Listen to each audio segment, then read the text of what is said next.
नमस्कार दोस्तों, Shri Krishna coaching centre में आप सभी का स्वागत है। दोस्तों, ये हिस्ट्री की दूसरी क्लास है। इससे पहले हमने हिस्ट्री की पहली क्लास में प्रथम टॉपिक जो हमारे रीट में लगता है सिंधु घाटी सभ्यता, उसको कंप्लीट कर लिया था। आज की क्लास में दूसरे टॉपिक वैदिक सभ्यता को कंप्लीट करेंगे। दोस्तों, इसमें कंप्लीट जो वैदिक संस्कृति है, चाहे वो ऋग्वैदिक काल है या उत्तर वैदिक काल है, इसके जितने भी पक्ष हैं कि उसकी अर्थव्यवस्था क्या थी, सामाजिक व्यवस्था क्या थी, उन सभी की तमाम बातों को हम यहाँ डिस्कस करेंगे। यानी कि मान के चलिए कि कंप्लीट जो वैदिक संस्कृति का टॉपिक है, ये कंप्लीट आज ही कंप्लीट करेंगे अपन। तो चलिए स्टार्ट करते हैं। वैदिक सभ्यता को सबसे पहले जानने से पहले हमें ये पता होना चाहिए कि ये सभ्यता ग्रामीण थी, जबकि हमने सिंधु घाटी सभ्यता के बारे में जाना था कि सिंधु घाटी सभ्यता एक नगरीय सभ्यता थी, जबकि वैदिक जो सभ्यता है ये एक ग्रामीण सभ्यता है। इस बात को थोड़ा सा ध्यान रखना है। अब इस ग्रामीण सभ्यता को वैदिक सभ्यता क्यों कहा गया था? क्योंकि इस ग्रामीण सभ्यता का जो उल्लेख है वो वेदों में मिला है। वेदों में उल्लेख मिलने के कारण इसे वैदिक सभ्यता कहा गया। वेदों में इस सभ्यता के संस्थापकों को आर्य कहा गया है। आर्य का अर्थ जो होता है वो होता है उच्च कुल में उत्पन्न व्यक्ति। वैसे तो आर्यों के मूल स्थान की अगर हम बात करें तो आर्यों के मूल स्थान के संदर्भ में अलग अलग व्यक्तियों के अलग अलग मत हैं। इनमें से मुख्य रूप से 3 मत सर्वाधिक प्रचलित हैं। देखिए, इन तीनों मत में से भी सबसे जो अधिक प्रचलित है वो है मैक्स मूलर का। मैक्स मूलर के अनुसार आर्य मध्य एशिया से आए थे। इसे सर्वाधिक प्रचलित मत माना जाता है। बाल गंगाधर तिलक के अनुसार उत्तरी ध्रुव से आए थे और दयानंद सरस्वती के अनुसार आर्य तिब्बत से आए थे। अब इनको याद कैसे करेंगे? देखो, बहुत सिंपल है। मैक्स मूलर में मध्य एशिया में, दोनों में मैं कॉमन है, ठीक है। तो मैं से मैक्स मूलर और मैं से ही मध्य एशिया। दूसरा, बाल गंगाधर तिलक ने क्या बताया था? देखो, तिलक हमेशा कहाँ लगता है? तिलक हमेशा माथे पर लगता है। माथा कहाँ होता है? ऊपर या नीचे? ऊपर होता है। तो तिलक हमेशा ऊपर लगता है, अर्थात बाल गंगाधर तिलक ने इसे उत्तरी ध्रुव बताया था। इसके अलावा दयानंद सरस्वती, तो यहाँ पे भी ती आ रहा है और यहाँ पे भी ती आ रहा है, ठीक है। ती से दयानंद सरस्वती और ती से ही तिब्बत। आई थिंक आपको ये याद रह जाएगा। आगे हम बात करते हैं बोगाज-कोई के अभिलेख की। तो बोगाज-कोई का जो अभिलेख है ये एशिया माइनर से प्राप्त हुआ है हमें, जो कि 1400 ईसा पूर्व का अभिलेख है। बोगाज-कोई अभिलेख की जो भाषा है वो इंडो ईरानी है और बोगाज-कोई अभिलेख की जो खोज है वो 1907 में ह्यूगो के द्वारा की गई थी। विशेष क्यों है, क्यों एग्जाम में पूछा जाता है कि बोगाज-कोई अभिलेख में मुख्य रूप से 4 ऋग्वैदिक आर्य देवताओं का उल्लेख किया गया है। अब इन चारों देवताओं को याद करना है। क्यों याद करना है? क्योंकि पूछा जा सकता है कि बोगाज-कोई अभिलेख के अनुसार निम्न में से ऋग्वैदिक आर्य देवता नहीं है, और आपको यहाँ से 4 ऑप्शन में से 3 तो यहाँ से दे देगा और 1 कोई भी उठा के दे देगा। तो दोस्तों, इनको याद करने के लिए इंद्र, वरुण, मित्र, नासत्य, यानी कि EVM तीनों का, तो इंद्र, वरुण और मित्र। ई से इंद्र, वी से वरुण और M से मित्र और N से बनेगा नासत्य, ठीक है। ये 4 देवताओं थे। इन 4 देवताओं को हमें याद करना है। वैदिक सभ्यता की अगर हम बात करें तो वैदिक जो सभ्यता है वो 1500 से लेकर 600 ईसा पूर्व की मानी जाती है, जिसको मुख्य रूप से 2 भागों में डिवाइड कर रखा है। एक तो ऋग्वैदिक काल और एक उत्तर वैदिक काल। ऋग्वैदिक काल की हम बात करें तो 1500 से लेकर 1000 BC तक ऋग्वैदिक का काल है और 1000 से 600 BC तक है उत्तर वैदिक काल। हम दोनों की एक एक करके बात कर लेते हैं। सबसे पहले बात करेंगे ऋग्वैदिक काल की। ऋग्वैदिक काल का कालक्रम हमने बताया 1500 ईसा पूर्व से 1000 ईसा पूर्व तक। दैवीय ज्ञान का अंश होने के कारण वेदों को अपौरुषेय कहा जाता है। दोबारा से देखना, दैवीय ज्ञान का अंश होने के कारण वेदों को क्या कहा जाता है? अपौरुषेय कहा जाता है। वेदों का संकलन महर्षि कृष्ण द्वैपायन वेदव्यास के द्वारा किया गया था। इस बात को भी आप थोड़ा सा ध्यान रखेंगे।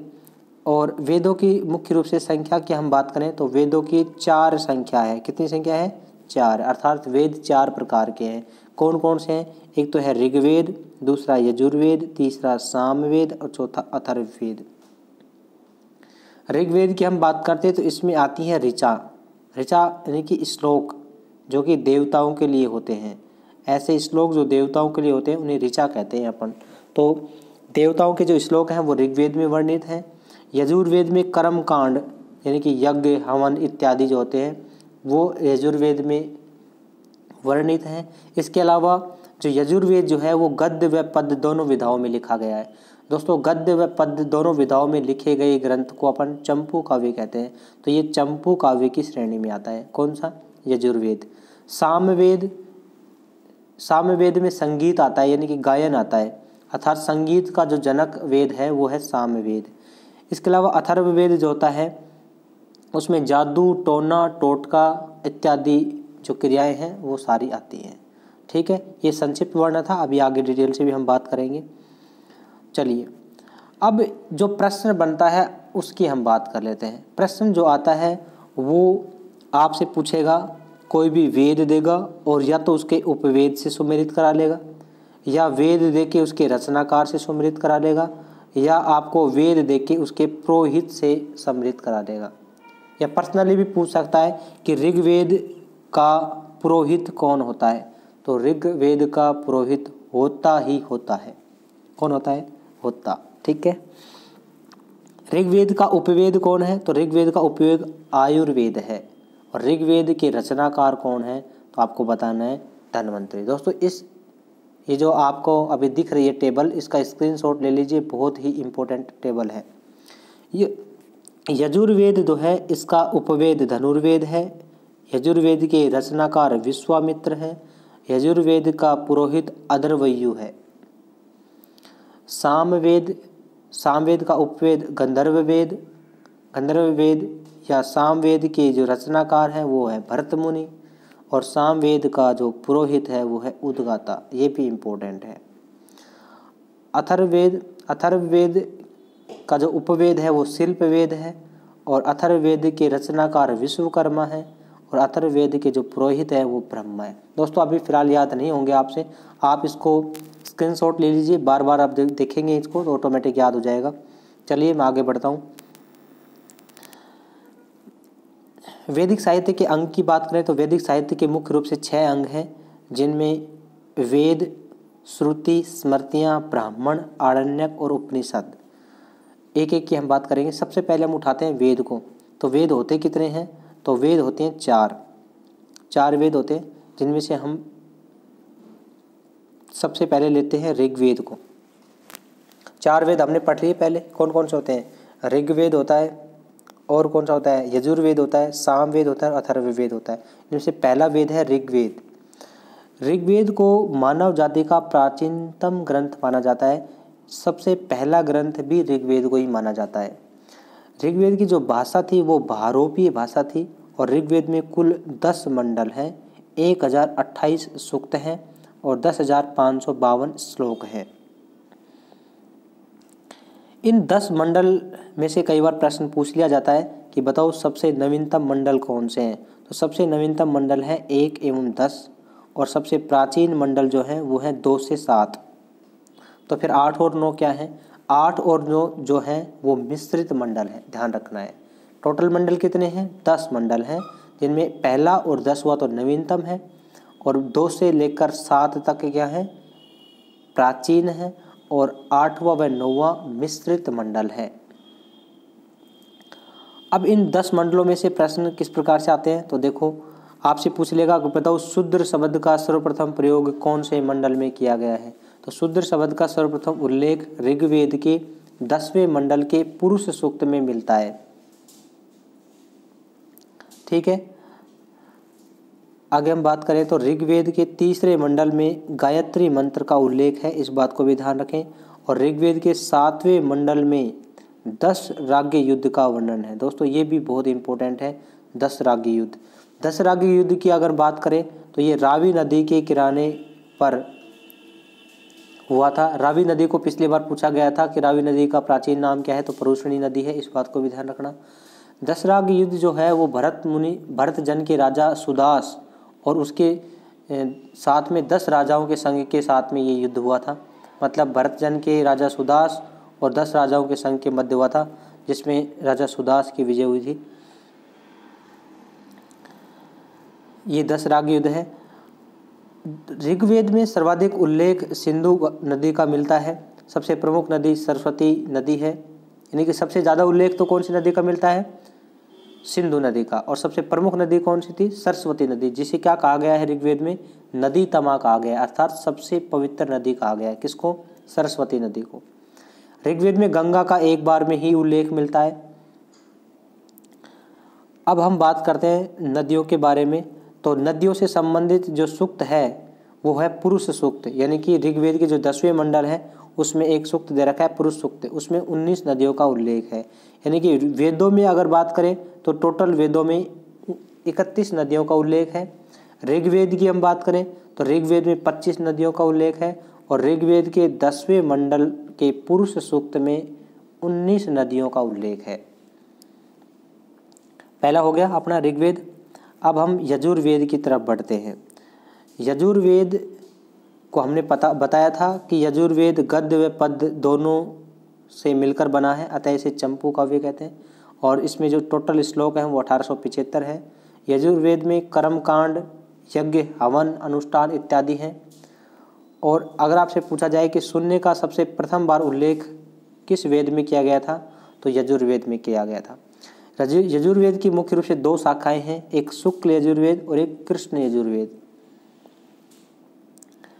तीसरा जो वेद है वो है सामवेद।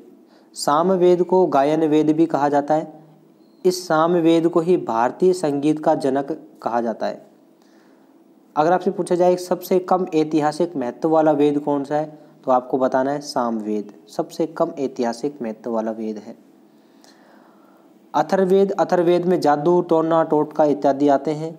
इसे ब्रह्मवेद या क्षत्रवेद भी कहा जाता है। यह सबसे नवीनतम वेद है, इस बात को भी ध्यान रखें। और अथर्ववेद में बलिदान सूत्रों का संग्रहण किया गया है। आपसे पूछा जा सकता है कि बलिदान सूत्रों का संग्रहण किस वेद में किया गया है, तो आपको बताना है अथर्ववेद में। ठीक है, तो पहला हमारा कंप्लीट हो गया वेद। दूसरे हैं श्रुति। श्रुति मतलब सुन करके, यानी कि वेदों को अगली पीढ़ी में सुन करके हस्तांतरित करना श्रुति कहलाता है। एक होती है स्मृतियाँ। स्मृतियाँ का मतलब होता है याद करके, यानी कि वेदों को याद करके एक पीढ़ी से दूसरी पीढ़ी में हस्तांतरित करना स्मृतियाँ कहलाती हैं। इन्हें वेदों का अनुपूरक यानी कि सहायक ग्रंथ कहा जाता है। वैदिक साहित्य में इनको शामिल नहीं किया जाता, इस बात को भी ध्यान रखना है। इसके बाद में आता है ब्राह्मण। वे ग्रंथ जो वेदों की व्याख्या करते हैं ब्राह्मण कहलाते हैं। 5वां है आरण्यक। ये वैदिक साहित्य के क्या चल रहे हैं, मैंने ऊपर आपको अगर ध्यान हो तो मैंने यहाँ पर अभी थोड़ी देर पहले वैदिक साहित्य के अंग बताए थे। कितने अंग बताए थे बताओ, 6 अंग बताए थे, ध्यान तो है ना। वैदिक साहित्य के 6 अंग होते हैं। कौन कौन से, वेद पढ़ लिया, श्रुति सुन करके जब भी किसी नॉलेज को हस्तांतरित किया जाता है अगली पीढ़ी में श्रुति कहलाता है। स्मृतियाँ यानी कि जब वेदों को याद करके दूसरी पीढ़ी को बताया जाता है स्मृतियाँ कहलाती है। इसके अलावा ब्राह्मण, वेदों की व्याख्या करना ही ब्राह्मण कहलाता है। इसके अलावा हम पढ़ रहे हैं अभी आरण्यक। आरण्यक का मतलब जो वन में लिखे गए वेद हैं ये आरण्यक कहलाते हैं। और इसमें जो अंतिम है वो कौन सा है, वो है उपनिषद। उपनिषद की संख्या जो होती है वो 108 होती है, जिसमें मुख्य उपनिषदों की संख्या होती है 12। आरण्यक हमने पढ़ लिया था कि जो वानप्रस्थ आश्रम के दौरान वन में लिखे गए जो ग्रंथ थे उन्हें आरण्यक कहा जाए। अर्थवेद का कोई भी आरण्यक नहीं है, इस बात को भी ध्यान रखना है। और उपनिषद की संख्या 108 होती है और जिनमें से मुख्य उपनिषदों की संख्या 12 होती है। ठीक है दोस्तों, अब मैं आपको एक और टेबल पेश कर रहा हूँ। इस टेबल को भी आपको ढंग से देखना है। यहाँ से भी यदा कदा प्रश्न पूछ लिए जाते हैं और प्रश्न बिल्कुल सीधे आते हैं। आपसे पूछेगा कि ऋग्वेद का ब्राह्मण कौन सा है, तो आपको बताना है ऐत्रेय ब्राह्मण, ऐत्रेय या कौशिकी। ठीक है, ऋग्वेद का आरण्य ग्रंथ कौन सा है, तो ये भी ऐत्रेय और कौशिकी है। और ऋग्वेद का उपनिषद ग्रंथ कौन सा है, तो आपको बताना है ऐत्रेय और कौशिकी। यानी कि ये दोनों बिल्कुल क्या है, सेम है, तीनों में बिल्कुल सेम आएंगे, ऐत्रेय और कौशिकी। यजुर्वेद के 2 पार्ट मैंने बताए थे, शुक्ल और कृष्ण। तो शुक्ल यजुर्वेद का जो ब्राह्मण है वो शतपथ ब्राह्मण है, और यजुर्वेद का जो कृष्ण पक्ष है इसमें अगर बात करें तो इसका जो ब्राह्मण है वो है तैत्तिरीय ब्राह्मण। ठीक है। इसी प्रकार से यजुर्वेद के शुक्ल का आरण्यक हो जाएगा वृहदारण्यक, और कृष्ण का आरण्यक हो जाएगा तैत्तिरीय आरण्यक। यजुर्वेद के शुक्ल का उपनिषद हो जाएगा वृहदोपनिषद, और यजुर्वेद के कृष्ण का जो उपनिषद होगा वो होगा कंठोपनिषद। इसी प्रकार सामवेद की हम बात करते हैं तो सामवेद के जो ब्राह्मण हैं वो जैमिनी, षड्विश और पंचविश हैं। आरण्यक जैमिनी और छांदोग्य हैं। उपनिषद जैमिनी और छांदोग्य और कैन है। दोस्तों मैं फिर बता रहा हूँ, आपको ये एक बार में याद नहीं होगी, आपको ये बार बार देखनी पड़ेगी। तो आप इसका स्क्रीनशॉट ले सकते हैं, अभी मैं इसको क्लियर कर दूंगा। अर्थवेद का जो ब्राह्मण है वो गोपथ है, और अर्थवेद का कोई भी आरण्यक नहीं है, इस बात को ध्यान रखना है। अर्थवेद के अगर हम उपनिषद की बात करें तो प्रश्न, मुंडक और मांडुक के जो उपनिषद है ये अर्थवेद के हैं। लीजिए मैं क्लियर कर देता हूँ, अब आप इसको स्क्रीनशॉट कर लीजिए। ये लीजिए, आप स्क्रीनशॉट ले लीजिए। ठीक है, अब आगे बढ़ते हैं अपन।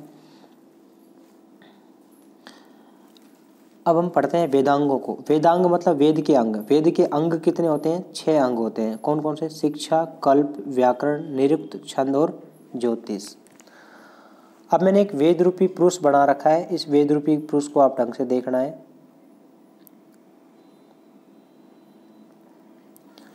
इस वेद रूपी पुरुष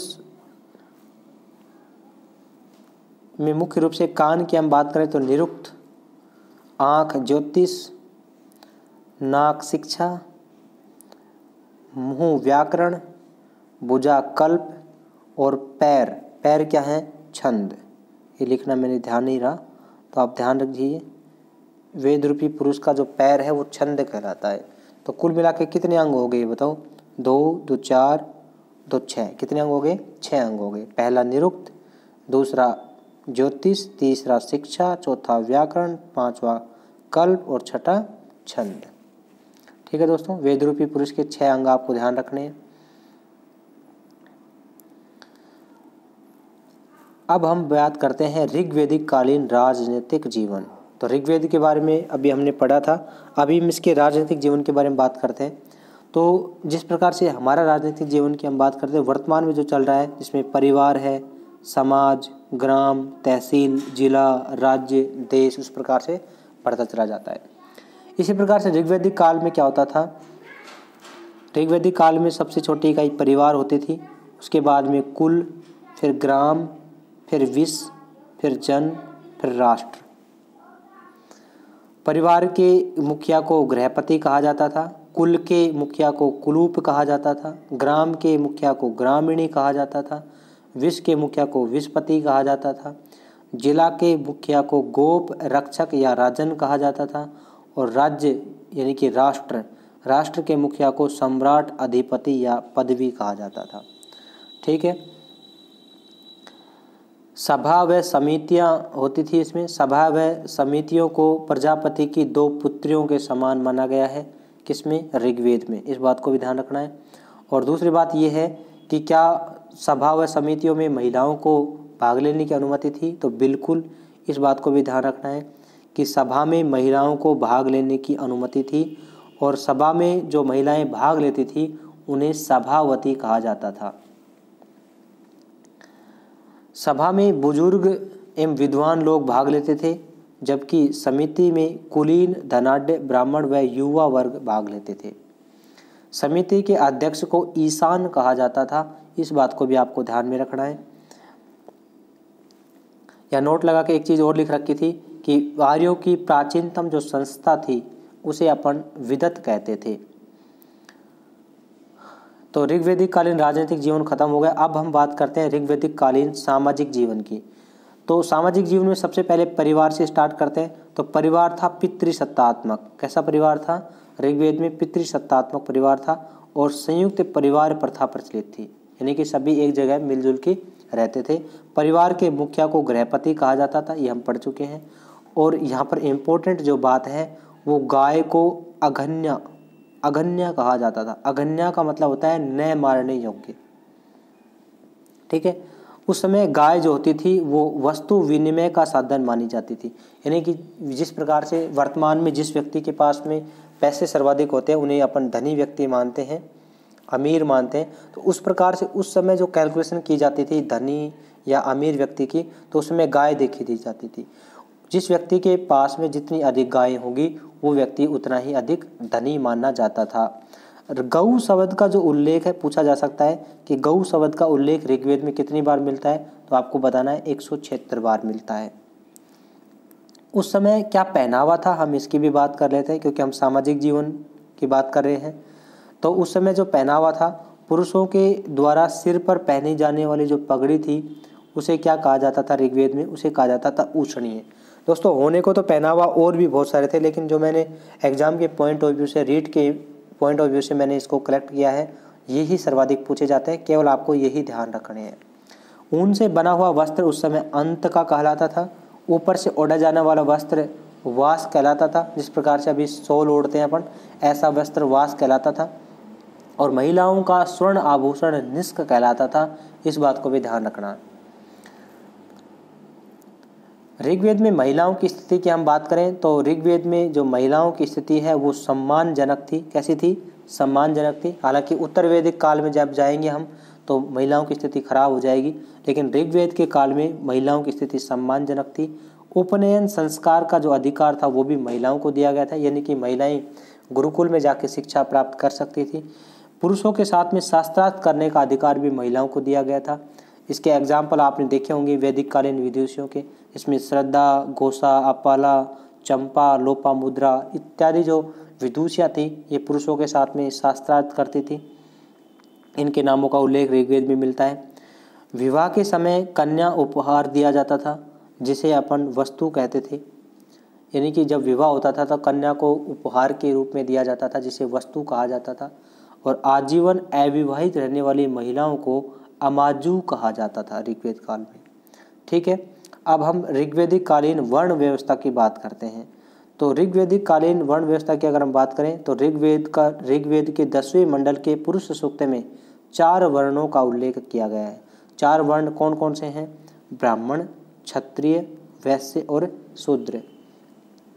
ब्राह्मण की जो उत्पत्ति है वो मुख से मानी जाती है, क्षत्रियों की उत्पत्ति भुजाओं से मानी जाती है, वैश्य की उत्पत्ति जंघाओं से मानी जाती है और शूद्र की उत्पत्ति पैरों से मानी जाती है। ब्राह्मण के जो कार्य थे यज्ञ, हवन, कर्मकांड इत्यादि करने थे। क्षत्रियों के जो कार्य थे वो रक्षा करना या शासन संचालित करना था। वैश्यों के कार्य व्यापार और वाणिज्य का था और शूद्रों का जो कार्य थे वो निम्न वर्ग के कार्य थे, अर्थात दास के रूप में कार्य करते थे। दोस्तों इसमें से जो प्रथम 3 वर्ण हैं ब्राह्मण, क्षत्रिय और वैश्य, इन्हें द्विज कहा जाता था क्योंकि इन्हें शिक्षा प्राप्त करने का अधिकार था। उपनयन जो संस्कार था वो केवल ब्राह्मण, क्षत्रिय, वैश्य में ही प्रचलित था। शूद्रों को उपनयन संस्कार की जो अनुमति थी वो नहीं दी जाती थी। ऋग्वेदिक कालीन अर्थव्यवस्था की बात करें तो ऋग्वेदिक कालीन अर्थव्यवस्था पूर्ण रूप से कर्म पर आधारित थी। ध्यान रखना है इस बात को। ऋग्वेदिक कालीन अर्थव्यवस्था कर्म पर आधारित थी, यानी कि जो जैसा काम करेगा वैसा ही बनेगा। जैसे इसका जो एग्जाम्पल है वो दे रखा है कि पिता देवापी जो कि पुरोहित के रूप में काम कर रहे थे और इसी देवापी का जो पुत्र था उसका नाम था शांतनु। शांतनु राजा का नाम सुना होगा, वो बाद में जाके राजा बन गया।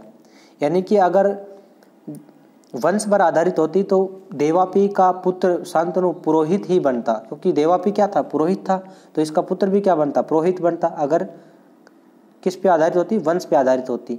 लेकिन जो अर्थव्यवस्था थी वो किस पर आधारित थी? कर्म पर आधारित थी। जो जैसा कार्य करेगा वो वैसा ही बनेगा। तो देवापी पुरोहित थे, लेकिन इसके पुत्र शांतनु ने राजा का कार्य किया था तो वो राजा बन गया। ठीक है दोस्तों, अब हम बात करते हैं आश्रम व्यवस्था की। तो आश्रम व्यवस्था की अगर हम बात करें तो मुख्य रूप से 4 आश्रम प्रचलित थे। जिनमें से कौन कौन से आश्रम थे? ब्रह्मचर्य आश्रम था, गृहस्थ आश्रम, इसके अलावा वानप्रस्थ आश्रम, और चौथा जो था वो था संन्यास आश्रम। ठीक है, इन चारों आश्रम का जो उल्लेख है वो ऋग्वेद के 10वें मंडल के पुरुष सूक्त में मिलता है। इनमें से सबसे पहला जो आश्रम है वो है ब्रह्मचर्य आश्रम। ब्रह्मचर्य आश्रम की जो आयु है वो 0 से 25 कहें या 1 से 25 वर्ष मानी जाती थी। ब्रह्मचर्य आश्रम का प्रारंभ उपनयन संस्कार से किया जाता था, जबकि ब्रह्मचर्य आश्रम का समापन समावर्तन संस्कार से किया जाता था। दोस्तों, उपनयन संस्कार और समावर्तन के बारे में मैं थोड़ा सा बता देता हूँ कि उपनयन जो संस्कार है वो तब दिया जाता था जब व्यक्ति सबसे पहले जब बच्चा गुरुकुल के अंदर जाता था, यानी कि शिक्षा ग्रहण करने के लिए जाता था, और समावर्तन संस्कार तब दिया जाता था जब वो शिक्षा ग्रहण करके गुरुकुल से विदा होता था। ठीक है, यहाँ एक नोट लगा के लिख रखा है, इसको भी देख लीजिए कि शूद्रों को छोड़कर, किसको छोड़कर? शूद्रों को छोड़कर ब्राह्मण, क्षत्रिय, वैश्य को ब्रह्मचर्य आश्रम का पालन करना पड़ता था, इसलिए इन्हें द्विज कहा जाता था। तो ये बात तो हमने पढ़ ली है, क्योंकि शूद्र जो होते थे उनको ब्रह्मचर्य आश्रम का पालन नहीं करना पड़ता था और ना ही उन्हें उनके लिए उपनयन संस्कार लागू था, यानी कि वो शिक्षा प्राप्त नहीं कर सकते थे। तो शूद्रों के लिए क्या था? तो शूद्रों के लिए हमेशा ध्यान रखें, शूद्रों के लिए केवल गृहस्थ आश्रम ही होता था। इसके बाद में दूसरा आश्रम था गृहस्थ आश्रम। गृहस्थ आश्रम 26 से लेकर 50 वर्ष तक, इसमें मानव जीवन का सबसे महत्वपूर्ण आश्रम माना जाता है। किसको? गृहस्थ आश्रम को। इसे संसार की रीढ़ की हड्डी कहा जाता है। किसको? गृहस्थ आश्रम को। वानप्रस्थ आश्रम 51 से 75 तक होता था। 51 से 75 तक होता था। वानप्रस्थ का शाब्दिक जो अर्थ है वो है वन को गमन। इस आश्रम में लिखे गए ग्रंथों को आरण्यक कहा जाता है, क्योंकि हमने पहले भी पढ़ लिया था कि जो भी ग्रंथ वनों के अंदर जाके लिखे जाते थे या वानप्रस्थ आश्रम के दौरान लिखे जाते थे उन्हें हम आरण्यक कहते हैं, और अथर्ववेद का कोई भी आरण्यक नहीं है। इनमें व्यक्ति पूर्ण रूप से सांसारिक मोह माया से मुक्त नहीं होता है, इस बात को भी ध्यान रखें। वानप्रस्थ आश्रम में हालांकि वो दूसरों की सेवा करता है, लेकिन पूर्ण रूप से सांसारिक जो मोह माया है उससे छुटकारा उसको नहीं मिलता है। संन्यास आश्रम। संन्यास आश्रम 76 से 100 वर्ष तक होता है। व्यक्ति सन्यासी जीवन व्यतीत करता है और पूर्ण रूप से सांसारिक मोह माया से या सांसारिक जीवन से मुक्त हो जाता है। ठीक है, अब हम बात करते हैं ऋग्वेदिक कालीन आर्थिक जीवन। ऋग्वेदिक कालीन आर्थिक जीवन में सबसे पहले हम बात करते हैं कि वहाँ मुद्रा कैसे चलती थी। तो ऋग्वेदिक काल में निष्क नामक एक मुद्रा चलती थी जो कि एक स्वर्ण मुद्रा थी। बहुत इंपॉर्टेंट है, आपसे पूछा जा सकता है कि ऋग्वेदिक कालीन स्वर्ण मुद्रा का क्या नाम है, तो आपको बताना है निष्क।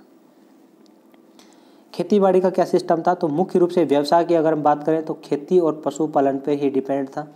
राजा को कुल उपज का 1/6 भाग कर के रूप में दिया जाता था।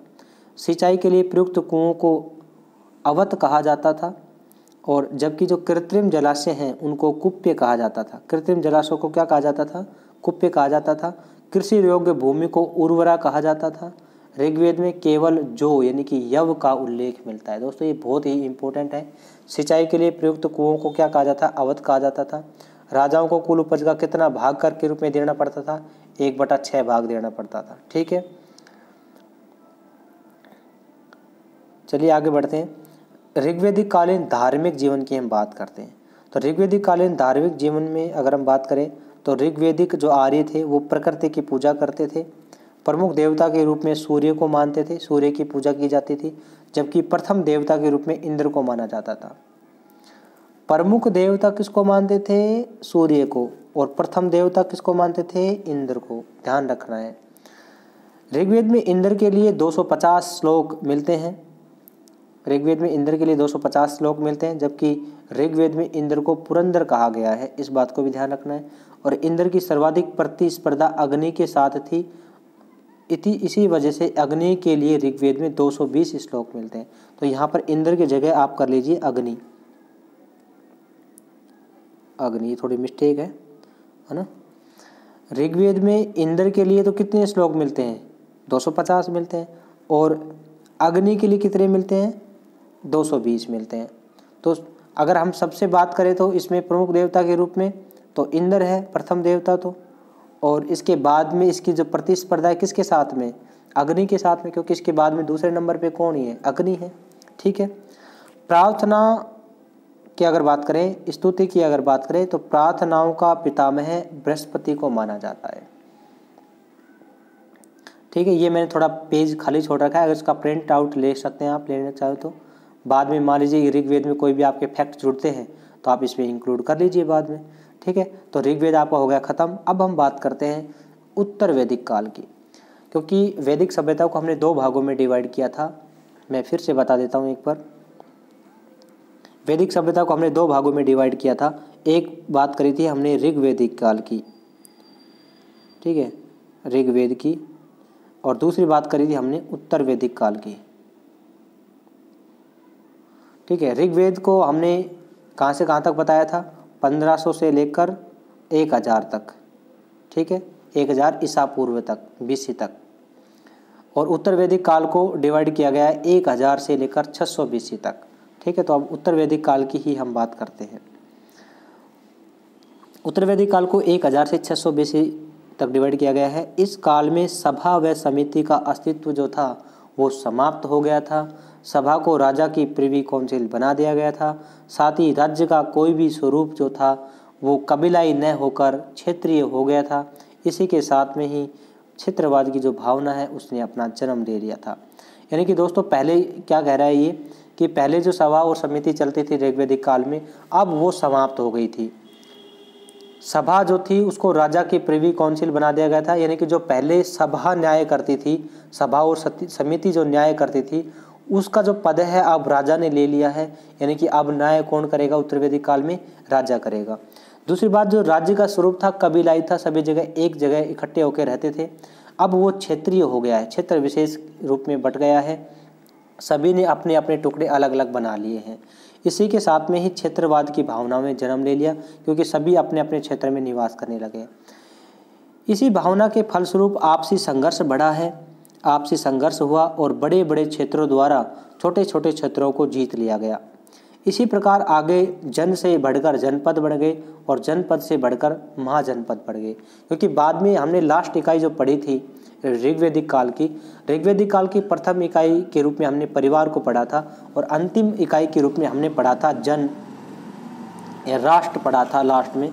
ठीक है, उसके बाद में जो छोटे मोटे जो जन थे या राष्ट्र थे उनको बड़े क्षेत्रों के द्वारा जीत लिया गया था और जन से मिलकर बन गए थे जनपद। इन जनपद को भी बाद में और बड़े क्षेत्रों ने जीत लिया था, जिन्हें महाजनपद कहा गया। यानी कि जन से ही क्या बना है, जनपद बना है, और जनपद से ही क्या बना है, महाजनपद का निर्माण हुआ है। यहाँ एक नोट लगा के लिखा रखा है कि बौद्ध ग्रंथ अंगुत्तर निकाय में, दोस्तों ध्यान से देखना है, बौद्ध ग्रंथ अंगुत्तर निकाय में 16 महाजनपद एवं 10 गणराज्यों का उल्लेख मिलता है। इस बात को भी ध्यान रखें। आपसे सीधा पूछा जा सकता है कि महाजनपद कितने होते हैं, 16, और दूसरा पूछा जा सकता है कि 16 महाजनपदों का उल्लेख सबसे पहले कहाँ पर मिलता है, तो आपको बताना है बौद्ध ग्रंथ अंगुत्तर निकाय में मिलता है। उत्तर वैदिक कालीन आर्य लोहे से भी परिचित हो गए थे। हालांकि इससे पहले वो तांबे का प्रयोग कर रहे थे, लेकिन बाद में उत्तर वैदिक आर्य लोहे से भी परिचित हो गए थे। इस दौरान आर्यों का विस्तार गंगा यमुना दोआब क्षेत्र तक हो गया था। पिछली रीट में ये प्रश्न पूछा गया था। राजा को देवताओं की तरह पूजा जाने लगा था, यानी कि देवताओं का स्थान अब राजाओं ने ले लिया था। प्रशासनिक संगठन में परिवर्तन की बात करें तो राजा ने अपने कार्यों में सहायता के लिए एक मंत्री परिषद का गठन किया था, जिसे रत्निन कहा जाता था। यानी कि जो एक ऐसी परिषद का गठन किया गया था, मंत्री परिषद का, जो खुद के कार्यों में सहायता प्रदान करती थी। किसको? राजा को। इस मंत्री परिषद को रत्निन कहा जाता था, और राजा सहित कुल रत्निन की जो संख्या थी वो थी 12। इसको भी ध्यान रखना है। राजा की जो रत्निन थी, जो मंत्री परिषद थी, उसमें कौन कौन रत्निन होते थे? तो मुख्य रूप से राजा खुद रहता था, उसके पुरोहित रहते थे, उसके सभी सेनानी रहते थे, सुत, ग्रामीणी, संग्रहिता। ग्रामीणी कौन था? ग्राम का मुखिया, है ना। संग्रहिता, अक्ष्वाप, गोविकर्तन, पालागल, तक्षण, भागयुद्ध, क्षत्रिय, ये सभी के सभी क्या रहते थे? इसकी प्रिवी काउंसिल में, या कह सकते हैं रत्निन में शामिल होते थे। अब यहाँ से प्रश्न क्या पूछा जाता है, हम उसकी बात कर लेते हैं। इसके अलावा भी रत्नेन में अन्य रत्नेन जो थे वो महिषी था, जो कि राजा की प्रमुख महारानी होती थी। इसके अलावा नोट लगा के लिख रखा है कि सतपति यानी कि सतीपति और स्थपति दोनों रत्नेन में शामिल नहीं थे। प्रश्न यहीं से पूछा जाता है। प्रश्न क्या पूछता है आपसे कि बताइए निम्न में से रत्नेन में शामिल नहीं है। तो आपको 3 रत्नेन देगा और 1 इन दोनों ऑप्शनों में से दे देगा। ठीक है, तो आपको पता करना है कि गोविकर्तन क्या होता है, रत्नेन में शामिल था, सूत भी रत्नेन में शामिल था, सेनानी भी रत्नेन में शामिल थी, जबकि सतीपति जो है वो रत्नेन में शामिल नहीं है। ध्यान रखना है, सतीपति व स्थपति दोनों रत्नेन में शामिल नहीं थे। चलिए दोस्तों, उत्तर वैदिक कालीन सामाजिक जीवन की बात कर लेते हैं हम। तो उत्तर वैदिक कालीन जो सामाजिक जीवन है, इसमें समाज पूर्ण रूप से 4 वर्णों में बट गया था, ब्राह्मण, क्षत्रिय, वैश्य, शूद्र।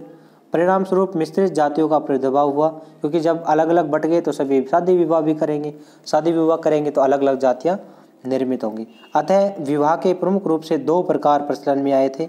ये आए थे उत्तर वैदिक काल में। कौन कौन से? अनुलोम विवाह और प्रतिलोम विवाह। दोस्तों बहुत बार पूछा जाता है ये। अनुलोम क्या होता है अभी समझ लीजिए। उच्च वर्ग का पुरुष होगा और निम्न वर्ग की महिला होगी, वो तो हो जाएगा अनुलोम। और प्रतिलोम मतलब उल्टा, उच्च वर्ग की महिला होगी और निम्न वर्गीय पुरुष होगा। ठीक है, अनुलोम और प्रतिलोम विवाह समझ में आ गया होगा। उत्तर वैदिक कालीन युग में अगर हम महिलाओं की स्थिति की बात करें तो उत्तर वैदिक कालीन में महिलाओं की स्थिति खराब हो गई थी। कन्या के जन्म को कष्ट सूचक माना जाने लगा था। उत्तर वैदिक काल में स्त्रियों को संपत्ति से वंचित कर दिया गया था और धर्मशास्त्रों के अनुसार प्रमुख रूप से 8 प्रकार के विवाह प्रचलन में आए थे। अभी विवाह कौन कौन से थे, यहाँ से भी प्रश्न बहुत बढ़िया पूछा जाता है। प्रजापत्य विवाह सबसे इम्पोर्टेंट है। प्रजापत्य विवाह, कन्या का पिता वर को कन्या दान में देता था। किसमें देता था? दान में देता था। आर्ष विवाह इससे भी इम्पोर्टेंट है। आर्ष विवाह में क्या होता था? वर द्वारा दहेज के रूप में कन्या के बदले एक जोड़ी बैल या गाय दी जाती थी। यानी कि दहेज दिया जाता था किसके द्वारा? दूल्हे के द्वारा दुल्हन को दिया जाता था। अब उल्टा सिस्टम है, अब दहेज दिया जाता है वो दुल्हन के पक्ष द्वारा दूल्हे के पक्ष को दिया जाता है। आर्ष विवाह में क्या होता था कि जो दूल्हा होता था यानी कि वर का जो पक्ष होता था वो दहेज में कन्या के बदले में कन्या के घर वालों को एक जोड़ी बैल या गाय देते थे। जैसे एग्जाम्पल के रूप में लोपामुद्रा व अगस्त ऋषि का जो विवाह था, आपसे पूछा जा सकता है कि लोपामुद्रा व अगस्त ऋषि का विवाह किस विवाह की देन है, तो आपको बताना है आर्ष विवाह। दूसरा प्रश्न पूछा जा सकता है कि वर्तमान की दहेज प्रथा किस विवाह की देन है, तो आपको बताना है आर्ष विवाह, क्योंकि आर्ष विवाह में वर पक्ष के द्वारा कन्या के बदले में एक जोड़ी बैल दिया जाता था दहेज के रूप में। तो दहेज प्रथा कहाँ से आई है? आर्ष विवाह से ही आई है। ठीक है फ्रेंड्स, अगला जो विवाह है वो है देव विवाह। देव विवाह, इसमें यज्ञ कराने वाले पुरोहित के साथ में ही कन्या का विवाह कर दिया जाता था, इसे देव विवाह कहा जाता था। ब्रह्म विवाह, ये भी इम्पोर्टेंट है, सबसे उत्तम प्रकार का विवाह ब्रह्म विवाह कहलाता है। इसमें लड़की का पिता वेदज्ञ यानी कि जो वेदों का ज्ञाता हो, शीलवान यानी कि जो उत्तम चरित्र वाला हो, ऐसा वर ढूंढता था। कौन ढूंढता था? लड़की का पिता। अतः ब्रह्म विवाह को सर्वोत्तम प्रकार का विवाह माना जाता है, इस बात को भी ध्यान रखना है। इसके बाद में है गंधर्व विवाह। गंधर्व विवाह जिसे अपन वर्तमान में लव मैरिज कहते हैं, प्रेम विवाह कहते हैं, वर्तमान का प्रेम विवाह ही उत्तर वैदिक काल का गंधर्व विवाह कहलाता था। आसुर विवाह, पिता को धन देकर पिता जो है धन लेकर कन्या को बेच देता था, इसमें आसुर विवाह है। राक्षस विवाह यानी कि जिसे क्षत्रिय विवाह भी कहा जाता था, इसमें बलपूर्वक कन्या का अपहरण कर लिया जाता था और उसके बाद में अपहरण करके कन्या से बलपूर्वक विवाह कर लिया जाता था, यह है राक्षस विवाह। और इसके बाद में जो विवाह आता है वो है पैशाच विवाह, सबसे निकृष्ट विवाह कहलाता है ये पैशाच विवाह। तो ब्रह्म विवाह ध्यान रखना है क्योंकि वो सबसे उत्तम प्रकार का है। दूसरा है पैशाच विवाह, ये सबसे निकृष्ट विवाह है। निकृष्ट प्रकार का विवाह है। इसमें छल के द्वारा सोती हुई अकेली कन्या के शरीर पर अधिकार कर लिया जाता था। ये पैशाच विवाह है। ठीक है दोस्तों, ऋग्वैदिक कालीन सामाजिक जीवन की हम बात करें तो ऋग्वैदिक कालीन सामाजिक जीवन ये हमने पढ़ लिया है। ये पन्ना दोबारा से PDF में आ गया है तो इसको मैं स्किप कर देता हूँ। चलिए, सारे विवाह के प्रकार हमने पढ़ लिए हैं। इसके बाद में उत्तर वैदिक काल में 16 संस्कार विकसित हुए थे। उत्तर वैदिक काल में 16 संस्कार विकसित हुए थे। संस्कार का जो शाब्दिक अर्थ है वह है शुद्धिकरण की प्रक्रिया। 16 संस्कारों में से 3 संस्कार जन्म पूर्व थे और 13 जो संस्कार हैं वो जन्म के पश्चात के हैं। टोटल मिला के कितने हैं? 16 संस्कार हैं। 3 जन्म से पूर्व के हैं और 13 जन्म के बाद के हैं। सबसे पहले हम जन्म पूर्व के संस्कार देख लेते हैं, जिसमें सबसे पहला है गर्भाधान संस्कार। इसे अपन पुत्रेष्टि संस्कार कहते हैं, यानी कि ये गर्भधारण के समय होता है। पुंसवन संस्कार गर्भ के 3 माह में पुत्र प्राप्ति हेतु किया जाने वाला जो संस्कार है वो है पुंसवन संस्कार। आपसे पूछा जा सकता है कि क्षुद्र मानसिकता को प्रकट करने वाला संस्कार कौन सा है, तो आपको बताना है पुंसवन संस्कार, क्योंकि ये पुत्र प्राप्ति हेतु किया जाता है, जो कि बहुत ही छोटी मानसिकता है। तीसरा जो है इसमें सीमांतोन्नयन है। ये जो गर्भधारण है उसके 4, 6 या 8 माह में किया जाता है। ये इसलिए किया जाता है कि कोई भी जो अमंगलकारी शक्ति है वो बच्चे को टच ना करे, यानी कि अमंगलकारी शक्ति से बचाने हेतु। दोस्तों इस बात को ध्यान रखना है। गर्भधान संस्कार, पुंसवन संस्कार और सीमांतोन्नयन संस्कार ये तीनों के तीनों गर्भधारण से पहले के ही हैं, यानी कि जन्म से पहले के हैं। तो आपसे पूछा जा सकता है कि निम्न में से जन्म पूर्व संस्कार कौन सा नहीं है, तो 3 आपको ये दे देगा और 1 कोई सा और डाल देगा। ठीक है। चौथा है वो है जातकर्म। जातकर्म ये जन्म के बाद का पहला संस्कार है। सीधा प्रश्न पूछा जा सकता है कि जन्म के बाद का पहला संस्कार कौन सा है? जातकर्म संस्कार। इसमें होता क्या है कि सोने की सलाखा से दूध, दही, शहद आदि चटाया जाता है बच्चे को और जीभ पर वेद शब्द लिखा जाता है। कौन सा शब्द लिखा जाता है? वेद शब्द लिखा जाता है। ठीक है। इसके अलावा 5वां जो है वो है नामकरण संस्कार। नामकरण संस्कार जो है वो जन्म के 11वें दिन किया जाता है। इस बात को ध्यान रखना, नामकरण संस्कार जन्म के 11वें दिन किया जाता है। निष्क्रमण संस्कार, निष्क्रमण मतलब बाहर निकालना, 12वें दिन से लेकर 4 महीने के बीच में जब भी बच्चे को घर से बाहर निकाला जाता है तो उसे निष्क्रमण संस्कार बोला जाता है। 7वां अन्नप्राशन संस्कार। अन्न का मतलब क्या होता है? खाना पीना। हाँ, अन्नप्राशन संस्कार 6 महीने के बाद किया जाता है, जिसमें बच्चे को अन्न खिलाया जाता है। क्या खिलाया जाता है? अन्न खिलाया जाता है। 8वां जो संस्कार है वह है मुंडन संस्कार या चूड़ाकर्म संस्कार। इसे ही जूड़ाकर्म संस्कार कहा जाता है। ये पहले वर्ष से लेकर 3 वर्ष के बीच में कभी भी किया जा सकता है। उसके बाद में कर्ण भेदन संस्कार, यानी कि जिसमें कान को छेद कर सबसे पहले गायत्री मंत्र बोला जाता था। इसमें कान छेदा जाता था बच्चे का और उसमें गायत्री मंत्र बोला जाता था। 10वां जो संस्कार था वो था जन्म के 5वें वर्ष में जब बच्चा गुरुकुल में जाता था तो इसे कहा जाता था विद्यारंभ संस्कार। यज्ञोपवीत या जनेऊ या उपनयन संस्कार 10वें या 11वें वर्ष जब बच्चे को जनेऊ धारण करवाया जाता था तो उस समय कराया जाता था। ये मुख्यतः दोस्तों ब्राह्मण परिवार में किया जाता था, जनेऊ या उपनयन या यज्ञोपवीत। रक्षाबंधन के दिन किया जाता था और इसके बाद में बालक द्विज कहलाता था। वेदारंभ संस्कार वेदों का अध्ययन करना। वेदारंभ संस्कार वेदों का अध्ययन करना। केशांत या गोदान, पहली बार दाढ़ी मूछ का जब मुंडन कराया जाता था। केशांत, केश का मतलब क्या होता है? बाल। केशांत जो संस्कार है वो ब्राह्मण में 16वें वर्ष, क्षत्रिय में 22वें वर्ष और वैश्य में 24वें वर्ष में किया जाता था और यह संस्कार केवल पुरुष वर्ग के लिए होता था। ठीक है। समावर्तन या दीक्षांत संस्कार की हम बात करें तो गुरुकुल की शिक्षा पूर्ण करके घर लौटते समय समावर्तन या दीक्षांत जो है संस्कार किया जाता था। 15वां जो है वो है विवाह संस्कार। इस संस्कार से गृहस्थ आश्रम की शुरुआत मानी जाती थी और एकमात्र ऐसा संस्कार जो स्त्री व पुरुष के लिए समान होता था। ठीक है। और जब विवाह हो गया दोस्तों तो विवाह हो गया तो अंत्येष्टि पक्की है ना। अंत्येष्टि संस्कार दाह संस्कार करने की रस्म अंत्येष्टि कहलाती है। जीवन का अंतिम संस्कार अंत्येष्टि को कहते हैं। ठीक है। उत्तर वैदिक कालीन धार्मिक जीवन की हम बात करें तो देव मंडल की कल्पना एवं त्रिदेव यानी कि ब्रह्मा विष्णु महेश की कल्पना की गई थी।